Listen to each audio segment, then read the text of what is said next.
Alright, what's good YouTube? Here to bring you my Swordsoul Tenyi deck, and let's get right into the card by card, and bear with my pronunciations on some of these cards.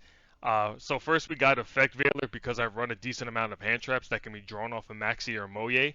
We have two Adharas, a great recovery card when you have your other worms banished. Three Maxis, three Ashes, very standard hand traps in the current metagame. One Water Tenyi because it's a level 4 that helps us get into the synchros off of Shuna. We got three Moyes. It's the best starter in the deck. Two Tayes because it's usually a follow-up play. His role is kind of awkward, which is why we only run two. Three Ecclesias because she gets us to Moye more consistently and is a free Swordsoul monster going second. Two Long Youngs because we can only run two. He's also our Synchro 10 plays. I run three Vishuddhas because it helps so much when you go second. Bouncing is such a strong removal in the current game, so we kind of always want to have that option available. Two Ashunas, the best extension card when our other plays get negated, specifically Moye. One Nibiru. I could see people not like this card because the sprites mitigate its effect, specifically the sprite Giganta, the XYZ card. But it still helps in a lot of other matchups, uh, like the 60 card piles. They usually always like special summon way above 5 monsters. So yeah, Nibiru still is helpful with that. Also, Nibiru can be played off of Dragite, which is also a card that this deck can run. So it just helps with that. So that's why Nibiru is usually a little better with this deck. And then we got one Protos because you only need one to lock down on any matchup. You'll never see a reason to run more than two. More than one. Two Pot of Desires because this deck is running a lot of duplicates. I personally like it in this deck a little more too because it can help in a situation when you have Chengyang on the field, which is the Synchro 10 one. Uh, right, because this monster, anytime for each time a card is banished on the field, not on the field. Each time a card is banished, you're able to banish one card in your opponent's field and graveyard. So it just really helps with that. Also, it's two copies because I've had too many moments where in running three that I had to draw into another desires. So we want to mitigate that by running two. Uh, three Emergence just for consistency. Two Called by the Graves to stop hand traps. Two Forbidden Droplets. I know people prefer Dark Ruler, but I don't have those. And on top of that, like this card is still good because the Tenyis can activate from the grave, so the cost is minimized. Three Imperms because it's a good effect negation, and finally one Swordsoul Blackout. It's just good for either control or extension because you can extend it using the Swordsoul Grandmaster. So yeah, it's just a versatile card. For our extra deck, we got Den Long, a card not too important, but in the rare cases where we can't get to a specific synchro, it helps by milling the appropriate Tenyi. One Black Rose Moonlight because it's the only Synchro 7 that we kind of have, and I don't have the other Synchro 7 worms, which are Yazi, and I also don't have Draco Berserker, so this is just like the supplement for our Synchro 7 cards. One Baxia, it's just a great card to shuffle opponent's cards. One Dragite, because it works well with Moye, so it's a nice feature for the deck to utilize. And then we got two Grandmasters, usually the level 8 Synchro you want to go into. One Chow Fang because it's a level 9 worm that can occasionally stop light monsters if you know you're going against light monsters, and it can do that by synchro summoning Baxia with the Adhara. Then we have one Baron de Fleur. Usually I go into this card when I have hand traps going first, such as Maxi or Ash, or going second to utilize the destruction effect. Supreme Sovereign is usually summoned when I need to get over a tower type of card, which you could easily do if you've activated Pot of Desires in the prior turns or in the same turn. One Swordsoul Sinister Sovereign. It's good for going first if you don't have any hand traps, or if your hand is stacked with worms, such as Long Young. You can go into this first, so then you can get your free draws off its first effect. Then we got one Star Eater for the very awkward games where you can only make level 11 synchros. As for the links, we have three Monk of the Tenyis for all of the Tenyi cards, and then Shaman of the Tenyi for the recovery plays. Usually we go into this when a lot of our Swordsoul monsters are in the grave and we need to recover them. So that can easily be gone into with the help of the Tenyi cards. And yeah, this deck hasn't changed too much, but I still find it viable to climb the ladder with. Now, with all that being said, let's get into the replays.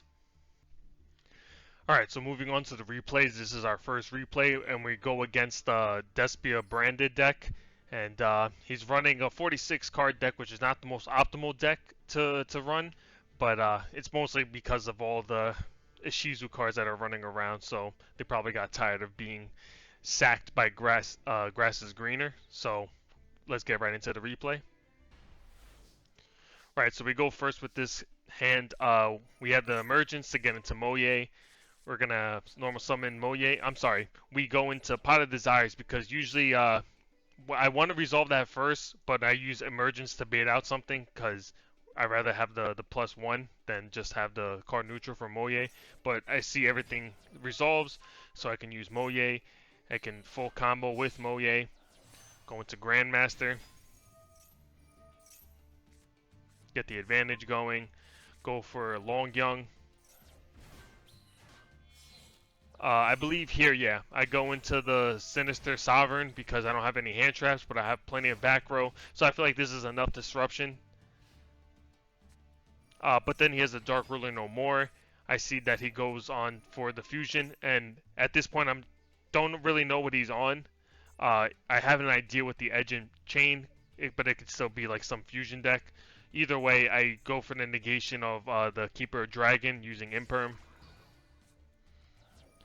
And then I'm just trying to stop all his plays at this point because I feel like I have enough disruption with my back row to stop everything. So I try to negate the Edge and Chain with the Called by the Grave. We still have the Swordsoul Blackout. But unfortunately, he still has the Branded Fusion, so I definitely should have waited for my Imperm to negate this. And this almost could have been a misplay. But I feel like we still had enough follow-up because we're going to pop it with Blackout and follow up on the next turn. And unfortunately, I should also mention that I wasn't able to summon Protoss in the beginning because I only had 2 monsters while I banished a bunch of other monsters. So it wasn't likely going to happen because I wasn't able to normal summon or special summon Ecclesia. So I had to prioritize the normal summon on Moye. Right, so he goes for the Mirror Jade, banishes, and that's where I'm going to chain the Blackout to pop both monsters. Unfortunately, he had the Brandon of Red though, so he's going to be able to mitigate one of those effects. Thankfully, he does not have the Despia card. I'm forgetting which one that's called. The one that's able to special summon a fusion monster. He just goes into Masquerade. The other one gets popped. My Sinister Sovereign gets banished. He's not able to attack directly because of Brandon in red, so then he just passes the turn. I know he has Aliber in hand from the search off of comedy, I believe. No, tragedy. Right. So then he's able to get the branded punishment off of the fusion card, the Albion. So now it's my turn. I draw. I get the free special summon with the Ecclesia. I'm gonna have to pay the 600. I get Moye. Moye is gonna just go into I believe Dragite because at this point the only thing that's kind of threatening me is the back row. Because they can fusion summon off of something for Albion. And on top of that, I already knew kind of a weakness with this deck going into the Grandmasters. It's a light, so they could probably have some plays playing off the light, because Branded does very well against light and dark decks. But I go for the water to just secure that I'm not going to be attacked by or interrupted by the trap.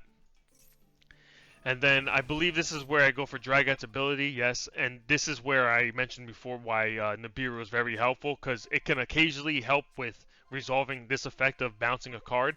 So bounce Masquerade, go for Tai, and I just know I have game at this point. I don't know why he sticks around, but I'm just going to go for game, going for Tai, Long Young, get into my Synchro 10, and then that's going to be enough to go for game. Right, so now on to the next replay. So this is the second replay. This is against Frog Sprite, and I do remember he has like the Dark Ruler and the Triple Tactics talent, but I believe we go first, so it should be an easier victory on our end, and let's just get right into it. Right, so we go first. We have the Moye in hand, so I believe that's where I start with. Go for the full combo with Moye. Go into Grandmaster. Get the search, get the draw. get Pot of Desires. Always, usually we go for Long Young with Grandmaster if we don't already have Long Young in the hand.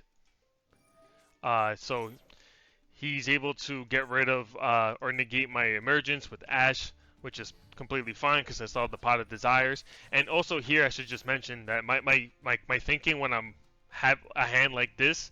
So when I have Max C, this is when I know I should go for Baron de Floor because I always want to resolve this on the opponent's turn because that usually stops like 95% of decks. So right, go for Long Young's effect, Baron de Floor, uh, and I drew the Imperm off of the Pot of Desire, so I'm definitely secured right here. Draw phase for the Max C, and I do this especially because everyone's running triple tactics talent, and that only resolves when you activate a monster effect on the main phase. So I always do Max C at the draw phase, and I didn't even know he was running it. Like I'm looking back on the replays, but it goes to show like seeing the confirming the opponent's deck that he does run it. So it was a good thing that I did do it on the draw phase. He goes for battle phase. He has the evenly matched, so this is just gonna force a negate out of me. Fortunately, he had the second one. Not a big deal though, because now he's down to 3 cards, and I still have a negate on the field. So depending whatever he had, and I had the Maxi already active. See that he's on the Swap Frog, so that means he's on Sprite. He doesn't do anything because Maxi just makes people skip their turns. And at this point, I'm pretty sure I'm able to just go for game. Oh no, he has the Maxi, which is completely fine because there's only way he's able to stop me at this point is if he draws Nibiru. So I just gotta make sure I get into enough damage. I believe he's only gonna draw one more off of this because off of Emergence, I'm going to get Protos, and once I get Protos, it's definitely secured game because even if he somehow survives this, I was going to be able to stop all Dark Monsters from being summoned next turn. And yeah, that's all the replays we have for today, so I hope to see you on the next one.